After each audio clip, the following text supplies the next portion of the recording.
Yo, what's going on, guys? Mush back at it with another video, and I've been talking a lot about Monster Hunter Wilds, and what I've said in several videos. Obviously, we primarily focus on optimization and the PC performance woes. However, I've also noted in videos that this game is a gigantic success, and I've seen some people push back on that, being like, how can you call this game a success? There's so many performance issues, it's got a mixed reception on Steam. Yeah, it might have north of 1 million concurrent player counts, but how do you quantify how many people are refunding the game, so on and so forth? And the reality is, that concurrent player count is so high that we don't really need more information about this game's success level, but Capcom has come out and said that the game has sold more than 8 million copies in 3 days. Now, again, I'm sure some of those copies were refunded on Steam. I think some of you guys are grossly overestimating how many copies were refunded. I just think there is a significant amount of people that don't even know Steam refunds exist. They don't even bother with it. I'm telling you guys, yes, you guys watching my videos are more in the weeds. Y'all know about video games. Y'all follow gaming pretty regularly. However, I just don't think that flies across the board. I also think there's a lot of people that look at the performance issues of the game, and yes, they are upset by it, but also at the same time, they are more so casual consumers, and they are still enjoying the game. That's the reality, that a lot of people buy RTX 5080s, 5090s, whatever, and they want the best performance possible, and performance is a big deal. It's something that's an aspect to it, but a lot of people, and I would say this is a larger portion of people than you guys would realize, aren't gonna get that bothered by performance hiccups, aren't gonna get bothered by crashes, textures looking bad. I can go on and on. If the core gameplay loop is fun, they're still ultimately gonna have a good time. And guess what? The game has a mixed reception, 66,000 reviews, 58% positive.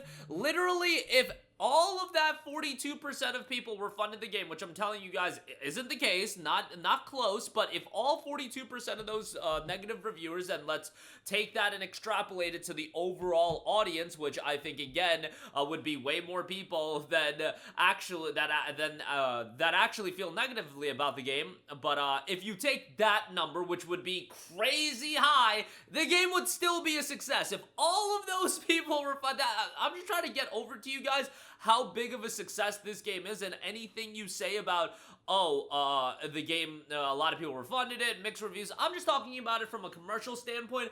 This is literally one of the biggest video game successes in the history of gaming. That is not a hyperbolic statement, given the fact that this is literally Capcom, one of the biggest publishers in gaming history, their fastest selling game ever. That is insane to think about, especially when you look at where Monster Hunter was a decade and a half ago. Like, I said it before, but I remember growing up, Monster Hunter Freedom, Monster Hunter Freedom 2, Freedom Unite.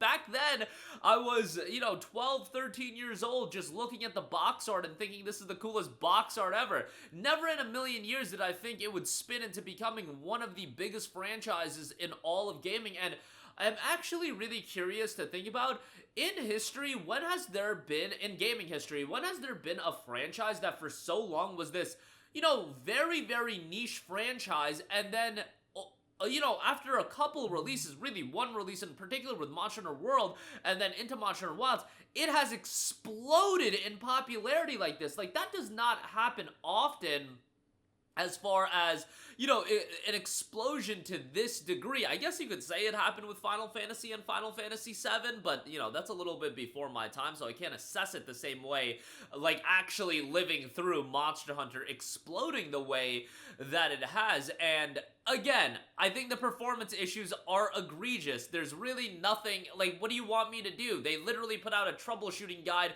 where they said, uninstall and reinstall your drivers. Like, we're cooked. This is a reality that we just have to face. If you're into PC gaming, and you can say, oh, the console version has issues as well, I just don't believe the console experience. And I haven't spent that much time with the PlayStation 5 version, but just based on what I'm hearing, and you could also make the argument, hey, maybe PlayStation guys are more tolerant of performance issues than PC guys. I don't know, but I've also talked to people that have spent a lot of time on both versions of the game, and the general consensus is the PlayStation 5 is the best place to play this game right now. That just seems to be the general consensus, and the reality is the PlayStation 5 is a $500 console, $400 for the digital-only console, and $700 for the Pro. There's literally people with $1,500, $2,000 PCs that are bugging out about the performance issues, and rightfully so. But again, when you've got games selling this well, the reality is it don't matter. Now, I would also say that this game is a success in spite of the performance issues. Are we really gonna kid ourselves and be like, if this game had an overwhelmingly positive reception on Steam, that the sales numbers would be the exact same? No, it would be better, and you would have less refunds. The refunds that did happen, I would imagine there would be less of them, and that would be a great thing across the board. There is the issue with the RE engine. It just seems like that is going to be an inherent problem with these open world titles. Dragon's Dogma 2 had the same issues, and guess what? We are a year removed from the release of Dragon's Dogma 2. Let's pull up Dragon's Dogma 2. I feel like that game is still chilling at a mixed reception. There's no way. Yeah, it's still at a mixed reception. 69,000 reviews, 61% positive. Kind of wild to think about that. Monster Hunter Wilds, a couple days after release, is already damn near at the all-time reviews of Dragon's Dogma 2. It's at 58% positive. The reality is, going forward, I would really be of the mindset that you should just expect every PC version of any game to perform less than stellar. Because at this point, it is really a crapshoot. It is a crapshoot as far as if these games are going to be good or not. I've played quite a few games this year so far. I played Spider-Man 2, Dynasty Warriors Origins, I played Avowed, I played Pirate Yakuza in Hawaii, Legend of Heroes Trails Through Daybreak 2, and Monster Hunter Wilds, just off the top of my head as far as bigger games that have come out. Dynasty Warriors, or in my experience, and again, everybody's experience is different. That's why I hate the it runs well for me PC bandits. Everybody has subjective, different expectations as far as what they want out of their games and what performance is acceptable. But for my expectation level, Dynasty Warriors Origins was great. Avowed has been really good. Spider-Man 2 was trash. Monster Hunter Wilds has been trash. What else did I say? Legend of Heroes Trails Through Daybreak 2 was great.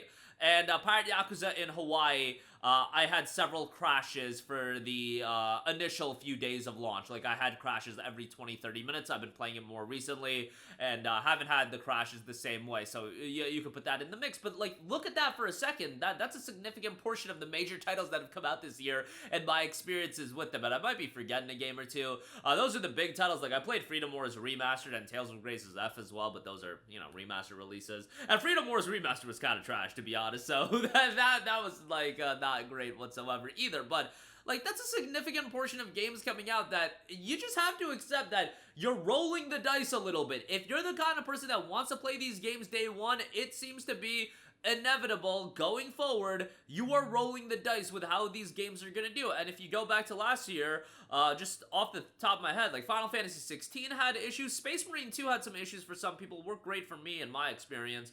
Stalker 2 obviously had a ton of issues, but, you know, that one is, I think a lot of us were expecting issues with that one. But, like, should we be expecting issues at the level of Wilds? I don't know. That is something that is up for debate in the future. But it's a significant portion of these games. And, again, you could say that even with these issues, these games run better than what they would do on consoles, whatever. Like, I'm not here to get into that debate right now. But, you know, in the case of, like, Pirate Yakuza in Hawaii, me facing crashes, it's like, bro, this game runs on the PS4. Like, that's insane.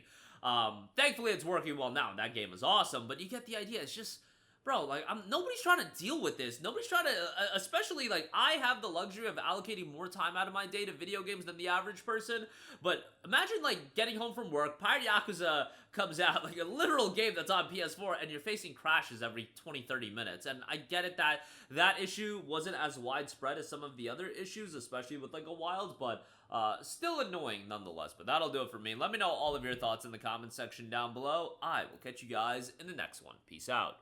Hey, what's going on, guys? Mush here again. Hope you enjoyed the video. As you guys might know, YouTube's notification system is sometimes a little bit wonky, even if you're subscribed to the channel. Maybe you're not abundantly aware that I uploaded a video. To remedy that situation, make sure you hit the bell notification button. This way, whenever I upload a new video, and I try to upload as consistently as possible, you will be notified directly of the upload, and you can watch it as soon as it goes live. I would really appreciate if you guys hit that button so you can stay up to date with all of the content I'm posting. But as always, guys, thanks for watching, and I'll catch you guys in the next one. Peace out.